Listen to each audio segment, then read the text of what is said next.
اب وہ عبرت نہیں ملے گی. واللہ تعالی اعلم ورسولہ اعلم عز وجل وصلی اللہ تعالی علیہ وآلہ وسلم. صلو علی الحبیب صلی اللہ علی محمد. میرا امیر اہل سنت سے یہ سوال ہے کہ جس طرح امام جعفر صادق کے تعلق سے آتا ہے کہ آپ بے وضو حدیث پاک بھی بیان نہیں فرماتے تھے، جبکہ ہمیں یہ سکھایا گیا ہے کہ اگر کسی کا وضو نہیں ہے، اگر وہ بغیر چھوئے اگر قرآن کی تلاوت کر سکتا ہے تو یہ اس کے لیے جائز ہے. تو مجھے پوچھنا یہ تھا کہ اسلام میں ادب کا، احترام کا، کسی چیز کی تعظیم کا کیا مقام و مرتبہ ہے اور اس کا اجر کیا ہے؟ تھوڑا ارشاد فرما دیجیے. بعد اب نصیب، لیکن یہ کہ اگر بے وضو تلاوت کرے گا یا درود پاک پڑھے گا، حدیث بیان کرے گا، اس کو ہم بے ادب نہیں کہیں گے. اس لیے میں نے اتنا ہی کہا بعد اب نصیب، ورنہ اس کا دوسرا حصہ ہے بے ادب بے نصیب. لیکن یہاں یہ بے ادبی نہیں ہے، ورنہ تو سارے علماء مشائخ بے ادب شمار ہوں گے. درود شریف بھی پڑھتے ہیں، بے وضو تلاوت بھی، آیتیں بھی پڑھنی ہوتی ہیں، حدیث پاک بھی بیان ہوتی ہیں بے وضو. ایک اعلیٰ درجے کا تقوی حضرت امام جعفر صادق رحمت اللہ علیہ کا کہ وہ بے وضو درود شریف نہیں پڑھتے تھے. اور بزرگوں سے یہاں تک ہے کہ حدیث پاک بیان کرنے کے لیے ایسے بیان نہیں کرتے جس طرح ہم لگے ہوتے ہیں باتوں میں. اس کے لیے غسل کرنا، تو خوشبوئیں لگانا، تو اہتمام کے ساتھ بیٹھنا، تو پھر وہ حدیث پاک بیان کرنا. تو یہ بعض بزرگوں سے اس طرح، تو یہ ان کے ادب تھے، ان کا عشق تھا. اور جتنا عشق زیادہ ہو اتنا اچھا ہے، جبکہ شریعت سے نہ ٹکراتا ہو. اور یہاں یہ دلیل مانگی نہیں جائے گی کہ بھئی کس صحابی نے وضو کا اہتمام کیا درود شریف پڑھنے کے لیے، فلاں نے کیوں کیا، یا فلاں نے حدیث پاک کے لیے خوشبو لگا کر اہتمام کے ساتھ کیوں بیان کیا. کسی صحابی سے بھی ثابت ہے. تو یہاں ثبوت نہیں مانگے جاتے. ہر اس بات کے جائز ہونے کا ثبوت یہ کہ اس کو شریعت نے ناجائز نہ کہا ہو، اس کو منع نہ کیا ہو، ورنہ تو ہم قدم بھی نہیں اٹھا سکتے. اگر ہر بات میں کہیں گے کہ کیا سرکار صلی اللہ علیہ وسلم نے ایسا فرمایا ہے، کیا کسی صحابی نے ایسا کیا ہے. کھیر پوری کی نیاز، اور اس میں نے اس طرح کی کچھ باتیں عرض کی تھی کہ یہ بات پہ مطلب یہ بعض لوگ دلیل مانگتے ہیں، یہ ان کی غلطی ہے. بات پہ دلیل مانگنا یہ کس کی سنت ہے؟ کس صحابی نے کیا کہ بات پہ دلیل مانگتے ہوں؟ ان کو دلیل پتا تھی کہ جس کام کو شریعت نے منع نہیں کیا وہ جائز ہوتا ہے. یہی دلیل ہے. صلو علی الحبیب صلی اللہ علی محمد. امیر اہل سنت کو اللہ تبارک و تعالی سلامت رکھے. میرا آپ کی بارگاہ میں یہ سوال کرنا چاہتا ہوں کہ دو شخص اس دنیا میں بہت مشہور ہیں. ایک وہ جو اپنی نیکیوں کی اور نیک کاموں کی وجہ سے مشہور ہو گیا، اور ایک وہ شخص ہے جو اپنے کسی برائی کی وجہ سے یا اس میں مبتلا ہونے کی وجہ سے وہ مشہور ہو گیا لوگوں میں، لیکن وہ دونوں اس چیز کی خواہش نہیں کرتے تھے. تو اب دونوں کے لیے کیا حکم ہوگا؟ آپ کیا ارشاد فرماتے ہیں؟ جزاک اللہ خیر. پوچھنا کیا چاہتے ہیں؟ اللہ کے پیارے نبی، آخری نبی مکی مدنی محمد عربی صلی اللہ علیہ وسلم کائنات میں سب سے نیک ہیں. ساری مخلوق میں سب سے نیک، سب سے افضل اور مشہور بھی سب سے زیادہ ہیں. کہ ان پر ایمان لانا ہی شرط ہے. ہر مسلمان کا بچہ جانتا ہے. تو ان کی یہ شہرت جو ہے یہ تو ایک شریعت کی ضرورت تھی اور ہے. اور شیطان بھی مشہور ہے، اس سے برا کوئی نہیں، اس سب سے برا ہے. یہ اپنی برائی میں مشہور ہے. اس کو ہمارے رب نے ذلیل کیا اس کی شامت اعمال کی وجہ سے، اس کی حرکت کی وجہ سے. تو اب یہ کہ یہ بھی مشہور ہے. تو پیارے آقا صلی اللہ علیہ وسلم کی شہرت یہ سراپا نعمت ہے. اور ابلیس کی شہرت جو ہے اس کے لیے مزید باعث ذلت ہے. ابو جہل بھی مشہور ہے، اس کو بھی شہرت ملی ہوئی ہے لیکن ذلت میں شہرت ہے نا. یزید بھی مشہور ہے، اس کو ذلت میں شہرت ملی ہوئی ہے. امام حسین بھی مشہور ہیں، عزت میں ان کو ان کی شہرت باعث عزت ہے. جس کو اللہ پاک اس کی نیکی کی وجہ سے اس کو اپنے کرم سے شہرت بخشتا ہے تو اس کے لیے ظاہر ہے یہ بھی ایک نعمت ہے. بعض صورتوں میں امتحان بھی ہوتا ہے. اور جس کو گناہ کی وجہ سے وہ مشہور ہو گیا اس کی ذلت اور رسوائی میں مزید اضافہ ہے کہ لوگ اس کو ملامت کرتے ہیں برا بھلا بولتے ہیں. واللہ تعالی اعلم ورسولہ اعلم عز وجل وصلی اللہ تعالی علیہ وآلہ وسلم. صلو علی الحبیب صلی اللہ علی محمد. ماشاءاللہ لاہور میں بھی واہگہ ٹاؤن، اکاڑا پنجاب، گجرانوالا پنجاب، دسکا پنجاب، حافظ آباد، ٹنڈو آدم سندھ، ڈیرہ غازی خان، منڈی بہاؤالدین، شالیمار ٹاؤن لاہور، جوڑے پل لاہور، جیاں والی پنجاب، سبزہ زار اور اسی طرح سرائے عالمگیر میں ماشاءاللہ کچھ مقامات پہ ہمارے ذمہ داران کثیر تعداد میں عاشقان رسول کے ساتھ ہیں.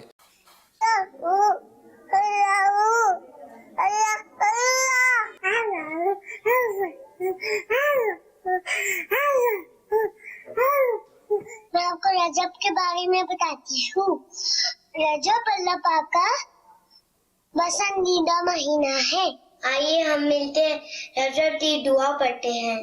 اللہم بارک لنا فی رجب وشعبان وبلغنا رمضان. آقا میرے آقا مدینے بلا لیجیے. اللہ اکبر اللہ اکبر.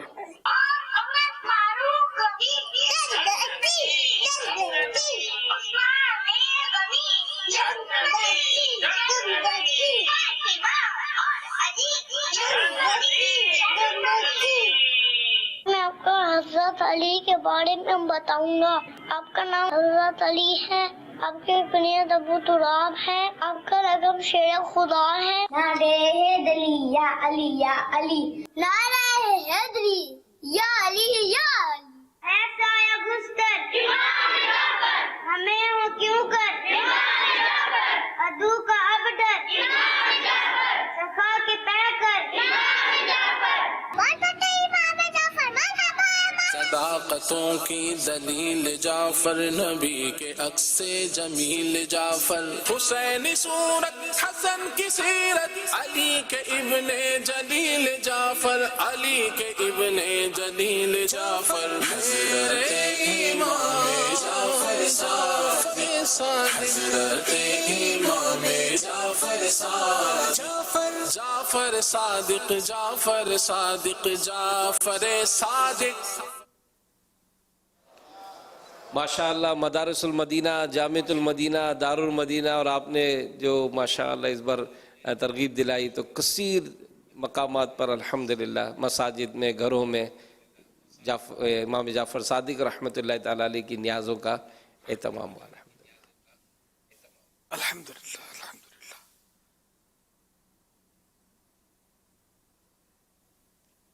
اللہ ماشاءاللہ پیارے پیارے بچوں کی ادائیں بھی خوب. اللہ ان سارے بچوں کو باعمل عالم دین اور دعوت اسلامی کے مخلص مبلغین بنائے.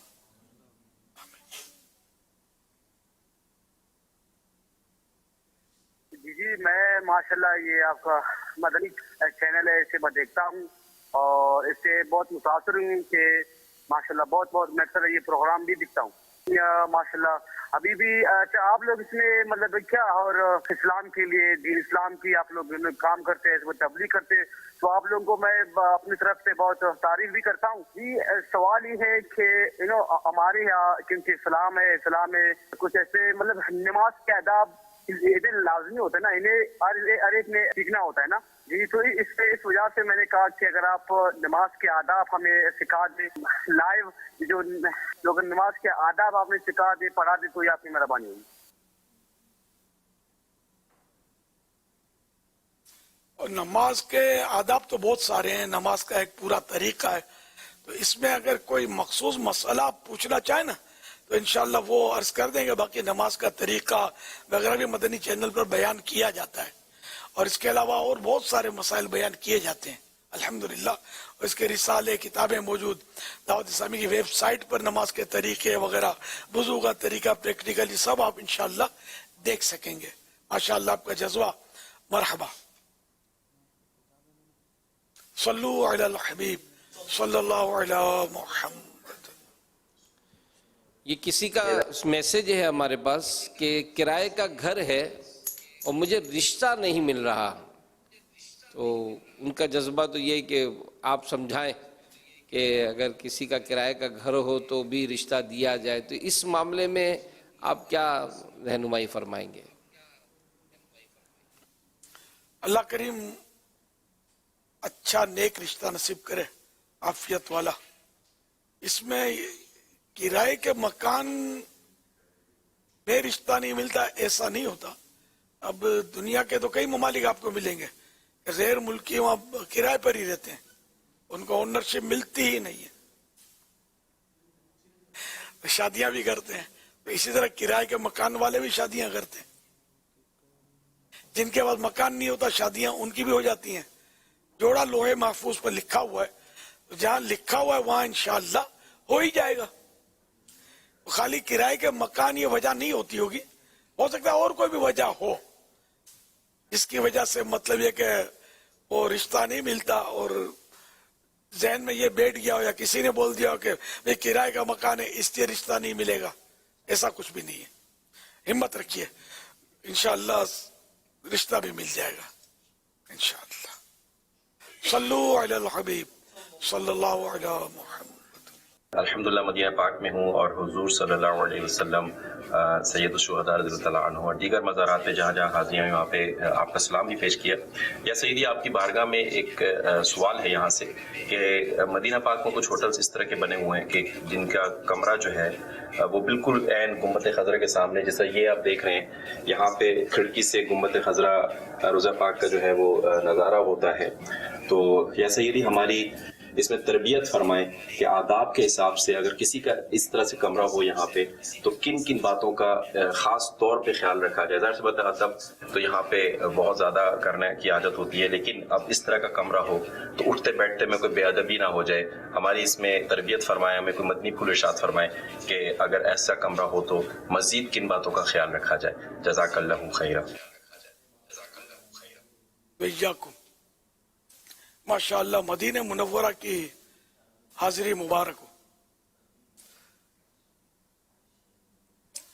ایک تو آپ نے میرا سلام عرض کیا, بارگاہ رسالت میں سلام عرض کرنے کا تو میں نے لکھا ہے رفیق الحرمین میں, تو اس کے مطابق اگر ہم سلام کیا ہے آپ کو پتا ہے کہ میں نے لکھا ہے تب تو یہ تو ماشاءاللہ آپ کا بہت بڑا احسان ہے. اچھا, اس کے علاوہ آپ نے فرمایا کہ میں جہاں جہاں حاضری دی وہاں میں نے سلام آپ کا کہا. یہ جو میں سن پایا سمجھ پایا, اگر یہ درست سمجھاؤں تو اس میں اب ہو سکتا ہے میں نے آپ کو کہا ہو مجھے یاد نہیں ہے. میں جنرل ایک مسئلہ عرض کر رہا ہوں کہ مجھے بعض بولتے ہیں کہ ہم نے ہر جگہ آپ کا سلام عرض کیا, ہر جگہ اس کو سلام عرض کیا, اس بزرگ کو سلام عرض کیا. تو اس میں تھوڑا غور کرنے کی بات ہے کہ اگر کسی نے آپ کو کہا کہ میرا سلام فلاں کو عرض کرنا یا فلاں کو کہنا اور آپ نے ہاں کہہ دیا تب تو سلام پہنچانا واجب ہو جائے گا. اگر آپ نے کہا انشاءاللہ یا انشاءاللہ پہنچا دوں گا تو سلام پہنچانا واجب نہیں ہوگا. کہ انشاءاللہ کے ساتھ نہ نظر منت وعدہ یہ کچھ بھی نہیں ہوتے انشاءاللہ کہنے سے. تو اب یہ کہ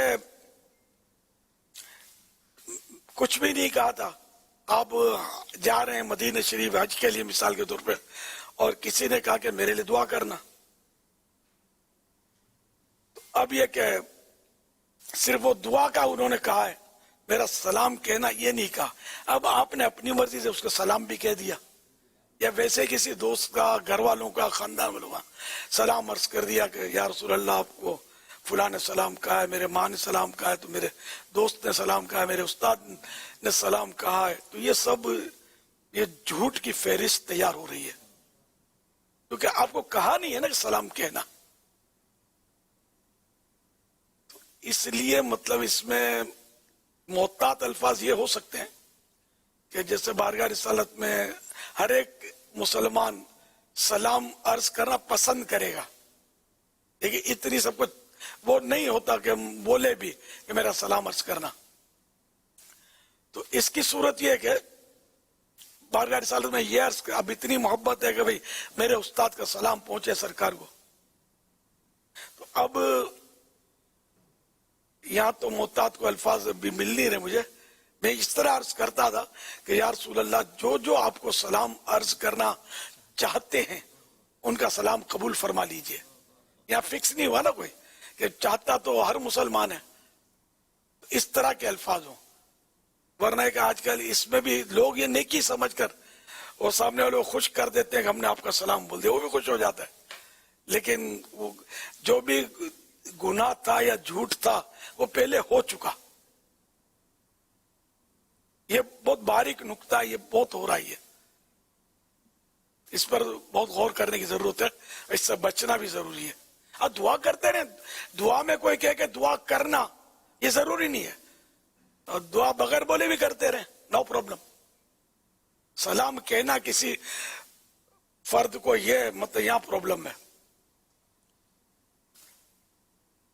اللہ کرے دل میں اتر جائے میری بات. دوسرا وہ آپ نے یہ بتایا کہ کھڑکی مدینہ پاک کے مکان کی کھڑکی سے سبز گنبد کی زیارت ہو رہی ہے. بالکل یعنی کہ اس کے جائز ہونے میں تو وہ کلام نہیں ہے، جائز ہے، لیکن اپنی اپنی کی سوچ ہوتی ہے. کافی سال پہلے ایک مکان ہم نے ڈن کیا مدینہ شریف میں، سودا کیا کہ کرائے پر سب ہو گیا، اس کو بیانہ بھی دے دیا.